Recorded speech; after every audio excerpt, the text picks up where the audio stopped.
Hello everyone. सो आज था class 10th MP board का मैथ्स का पेपर।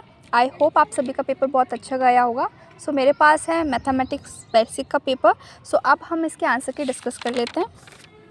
सो फर्स्ट क्वेश्चन में आपको ट्रू फॉल्स दे रखा है। सो फर्स्ट में ट्रू आंसर करेक्ट है, सेकंड फॉल्स है, थर्ड ट्रू है, फोर्थ ट्रू है, फिफ्थ फॉल्स है एंड सिक्स ट्रू है। इसके बाद में आपको मैच द कॉलम दे रखा है।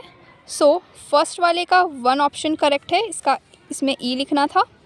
Total surface area of cube, तो इसमें आपको 6a² लिखना था।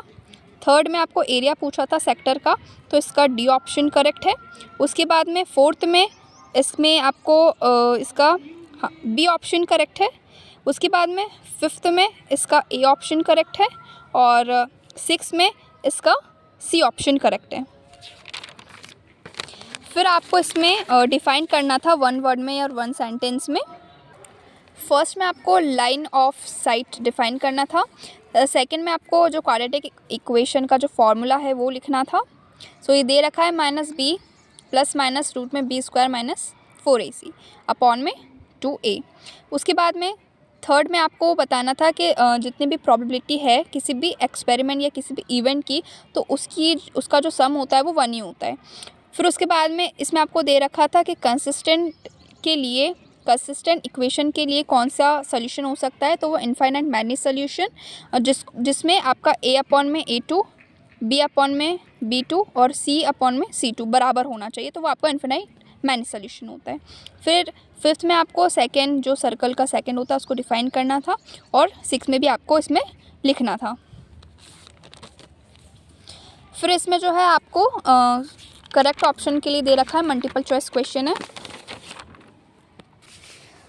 सो फर्स्ट वाले में इसका सी ऑप्शन करेक्ट है, सेकंड में इसका ए ऑप्शन करेक्ट है, थर्ड में भी ए ऑप्शन करेक्ट है, फोर्थ में सी ऑप्शन करेक्ट है, फिफ्थ में इसका ए ऑप्शन करेक्ट है और सिक्स में इसका 2 ऑप्शन करेक्ट है।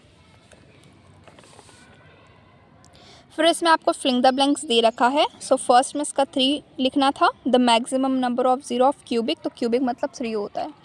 इसके बाद में सेकंड में कॉमन डिफरेंस लिखना था, तो इसका कॉमन डिफरेंस है 5 अपॉन में 2। उसके बाद में थर्ड में इसमें सिमिलर आपको लिखना था।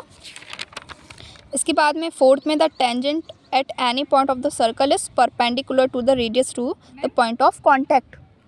फिर उसके बाद में फिफ्थ में आपको इसमें लिखना था the probability of sure event is 1।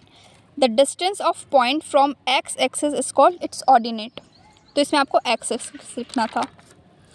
फिर इसमें 2 मार्क्स क्वेश्चन आ जाते हैं। इसमें आपको जो फॉर्मूला प्रोबेबिलिटी का दे रखा है, probability of event plus probability of not event is equals to 1।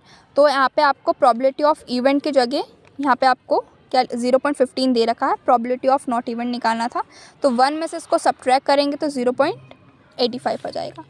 फिर इसका दोनों में से आपको जहाँ जहाँ और दे रखा है वहाँ पे आपको 2 में से 1 करना था। फिर यहाँ पे इसका दे रखा है कि एक डाई को जो है थ्रो करेंगे तो उसकी क्या प्रोबेबिलिटी रहेगी कि वो जो नंबर है वो 4 से ग्रेटर आए, तो इसकी प्रोबेबिलिटी रहेगी 2/6 मतलब 1/3। फिर उसके बाद में इसमें दे रखा है 7 क्वेश्चन में कि 20 बल्ब्स हैं, उसमें 4 डिफेक्टिव है और उसमें से कोई से भी रैंडम चूज़ कर लिया जाता है, तो क्या प्रोबेबिलिटी रहेगी कि वो जो बल्ब है वो डिफेक्टिव है। सो इसकी 4 अपन में 20 रहे तो इसको कट करेंगे तो 1/5 इसका करेक्ट आंसर है। फिर उसके बाद में इसमें दे रखा है आपको कि find the probability of getting a head when a coin is tossed once and also find the, देखो एक कॉइन में 2 प्रोबेबिलिटीज़ रहती हैं, एक रहता है हेड और एक रहता है टेल, तो दोनों की 1/2 1/2 रहेगी। बाकी सभी में आपको इसको सॉल्व करना था। सो आई होप आपने इसको अच्छे से अटैम्प्ट कर लिया होगा। So thanks for watching.